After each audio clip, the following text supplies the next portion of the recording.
Okay, let's talk GCF. This is one of my favorite topics, basically because we can find it so many different ways, and I really enjoy looking at the different ways to find GCF. So, GCF is the greatest common factor. It's the largest factor that numbers have in common, and you can find the GCF of two numbers or three numbers, whatever number of numbers you want. Usually, you're only using two or three.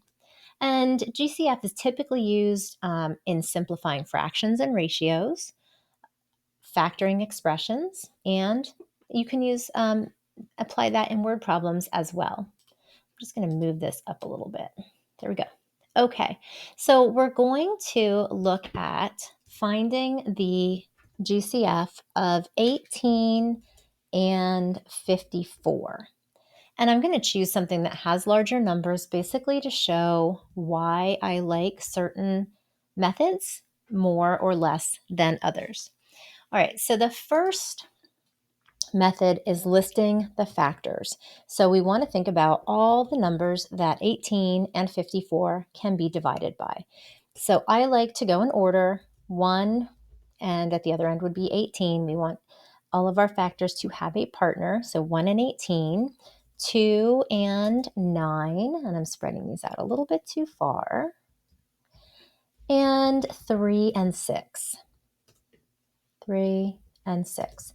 And I typically tell students, if we're doing it this way, that once you've got a partner for every number, so 1 and 18, 2 and 9, and 3 and 6, and there are no more factors in between these two in the middle, between 3 and 6, 4 is not a factor, 5 is not a factor, then you're done. You don't have to keep checking. You don't have to check 7, 8, 10, 12, 13, 14, 15. You don't have to check all of those. We've done 1, 2, 3. They each have a partner. There's nothing in between 3 and 6, so we're done. Okay? All right, 54. 54. Scoot that over. Okay, so 54. The factors are 1 and 54, 2 and 27, 3. Is 54 divisible by 3? A lot of students would say, no, I don't think so, basically because they don't automatically know that it is divisible.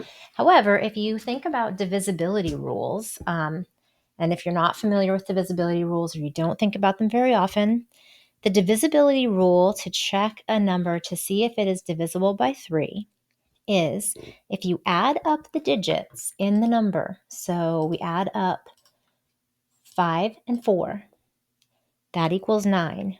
If that number is divisible by 3, then 54 is divisible by 3. So 5 plus 4 is 9. 9 is divisible by 3, which means 54 is. And 54 divided by 3 actually is 18. Okay, is 54 divisible by 4? No. 56 is divisible by 4, but 54 is not. Is it divisible by 5? No. Is it divisible by 6? Yes. 6 times 9 is 54. And now 6 and 9 are partners here. And if we check in between them, 7 and 8 do not go into 54. So we should have all of our factors. So we've got 1 and 54, 2 and 27, 3 and 18, 6 and 9.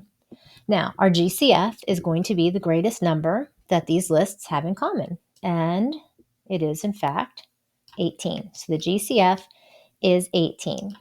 Now, this method is probably my least favorite because of the fact that many students would miss 3 and 18. It's not a commonly known fact, and so they are likely to skip over it. They might even skip over 2 and 27 because that one, that also is not a common fact, but 54 is even, which means it's divisible by 2, so they should be checking that one. So that is my least favorite method because of the fact that they will often skip that. All right, prime factorization. Now, if you haven't used a factor tree before, You could use a factor tree for this, or you don't have to use a factor tree. You can just list the prime factors. And the prime factors are the numbers that 18 can be broken down into without being broken down anymore. So a prime factor has only 1 and itself as its factors. And so we take 18 and we break it down and break it down until we get only prime factors. For example, we would break this into 2 times 9. 2 times 9 is 18. 2 cannot be broken down anymore. It is a prime factor. So we can stop our tree at that point. 9 can be broken into 3 times 3. 3 and 3 are both prime factors. They can only be divided by 3 and 1.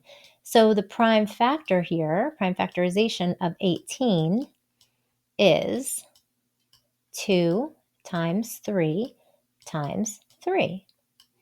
And students may have learned to do the factor trees before they come to 6th grade, but it's possible that they may not have, so it may be something new for them. All right, so our prime factorization for 18, I don't have a lot of space there, is 2 times 3 times 3. And you can always double check that by multiplying. 2 times 3 is 6. 6 times 3 is 18. 54, and we can break these any way we want. I can choose any of these numbers that 54 is divisible by. So I'm going to start with 6 and 9 on this one. Both of those can be broken down. 6 is 2 times 3. Those are the prime factors there. I can't break them anymore, so 2 times 3. And then 9 is 3 times 3.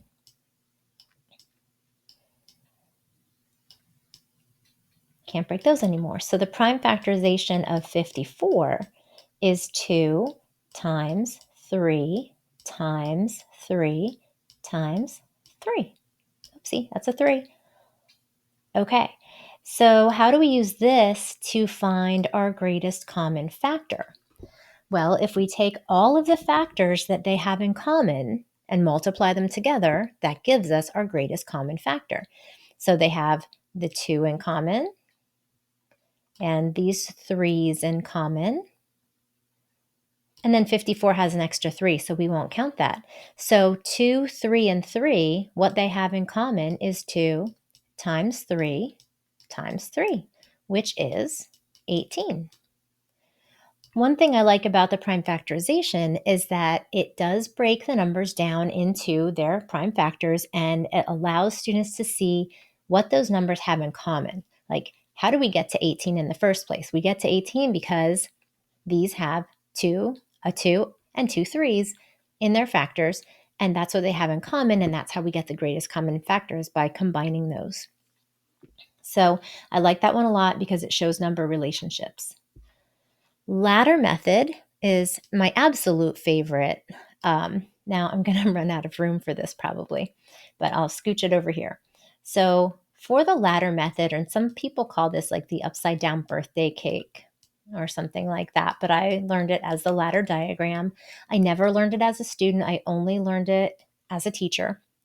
So we take these numbers and basically we're breaking into prime factors, but we're breaking them at the same time, in other words. So we can look at these and say these are both divisible by 2. We saw this over here. They're both divisible by 2. So I will put what they're divisible by, or the common factor, out there on the left, and then divide each of them. 18 divided by 2 is 9. 54 divided by 2 is 27. And then we'll look at that and say, okay, do 9 and 27 have anything in common? Yes, they do. They have a 3 in common. So we'll divide again. 9 divided by 3 is 3. 27 divided by 3 is 9. And we look at that again and say, do they have anything in common? Yes, they do. They still have a 3 in common.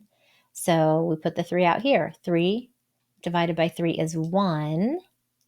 9 divided by 3 is 3. And 1 and 3 are both prime numbers. We can't divide them again. And so that is where we stop. And so our numbers along the outside here, when we multiply them together, give us our greatest common factor. So again, we're left with 2 times 3 times 3, which we know is 18.